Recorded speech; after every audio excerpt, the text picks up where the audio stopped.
Morning সবাইকে। গরমে সবাই আপনারা কেমন আছেন? আমি তো মানে পাগল পাগল অবস্থায়।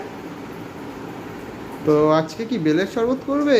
হ্যাঁ, চা খেতে আর ভালো লাগছে না সকালবেলা, তাই বেলপানা করবো। আচ্ছা। বেলপানা, বেলের শরবত খেতে সবার ভালো লাগে, কিন্তু বেল বেলপানাটা করাটা ভীষণ বিরক্তিকর ব্যাপার লাগে, কিন্তু সেটা সহজভাবেও করা যায়, সেটাই দেখানো। আগে বেলটাকে ফাটিয়ে নিচ্ছি।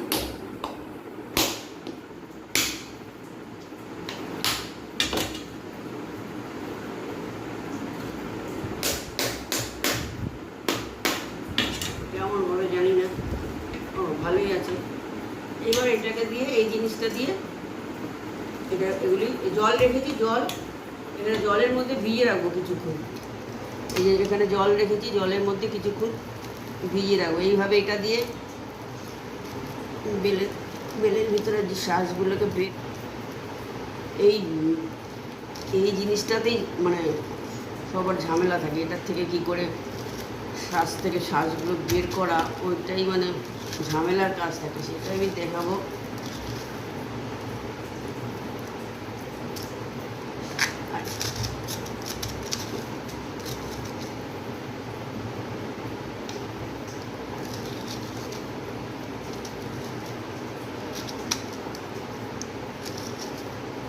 এটাকে ফটাই দুটো।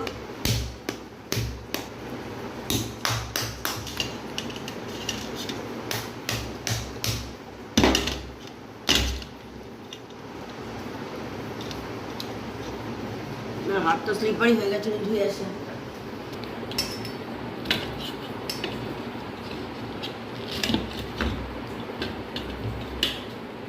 একই রকম প্রসেসে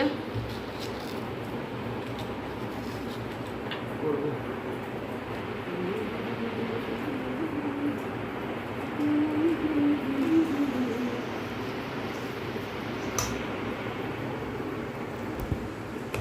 এইটাও হ্যান্ডেলটা দেখে স্লিপারি হয়ে গেছে, যার জন্য অসুবিধা হয়ে যাচ্ছে, করতে পারছিলাম না।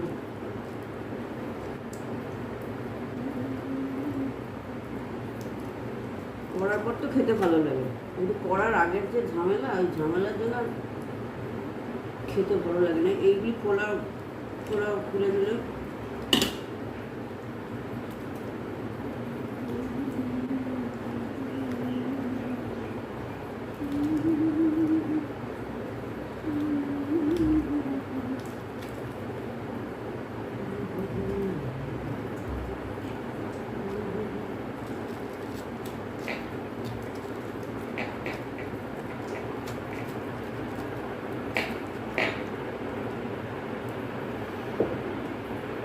এবার এটাকে জলের মধ্যে 10 মিনিট ভিজিয়ে রাখবো।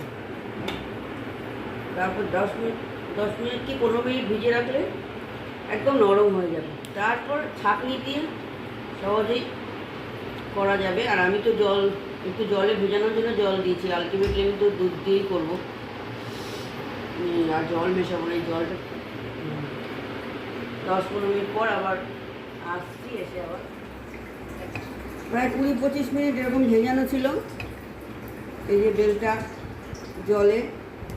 এবার হাত দিয়ে এমনি অলরেডি নরম হয়ে গেছে, হাত দিয়ে এরকম করে নরম, একটু যতটা সম্ভব নরম করে নেব।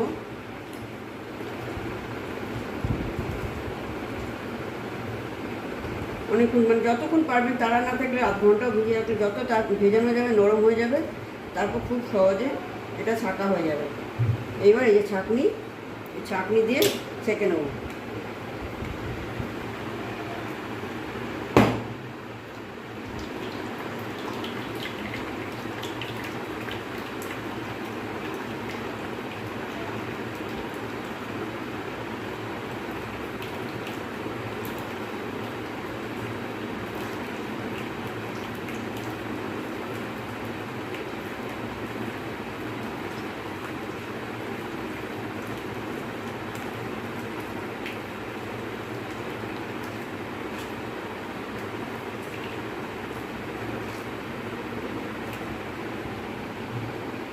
বাকিটা দিয়ে দিই।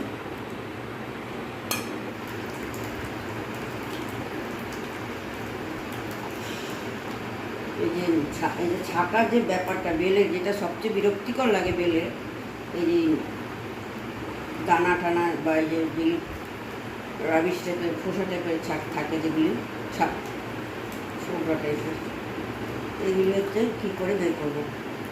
এইভাবে ছাঁকনিতে করলে খুব কত তাড়াতাড়ি হয়ে গেল।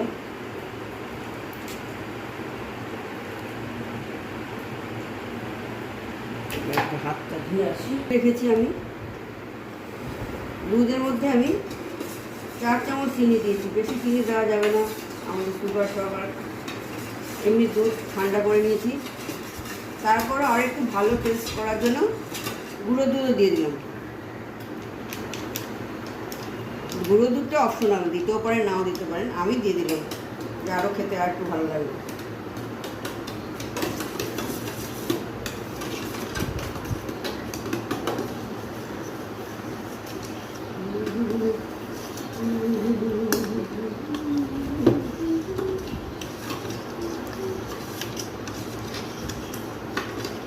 খান তারা আবার বেশি দেবেন, আমি 4 চামচ দিয়েছি।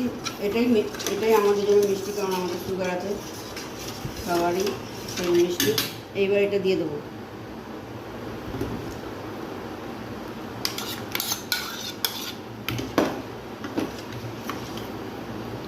সঙ্গে সঙ্গে যদি খেতে চান তাহলে আপনারা এইভাবে গ্লাসে ঢেলে খেয়ে নিতে পারেন, আর তা না হলে ফ্রিজে রেখে দিয়ে একটু ঠান্ডা করেও খাওয়া যায়। আমি গ্লাসে ঢেলে দিচ্ছি এখন। এই যে এরকম কালার হয়েছে। দুধ ছাড়াও করা যায়, জল দিয়েও করে, অনেকে জল দিয়েও করা যায়, আমি দুধ দিয়ে করলাম, খেতে আরও ভালো লাগবে বলে। আর গুঁড়ো দুধটা দিলাম, আরও টেস্ট হবে সেই জন্য। এবার গ্লাসে ঢেলে দেবো।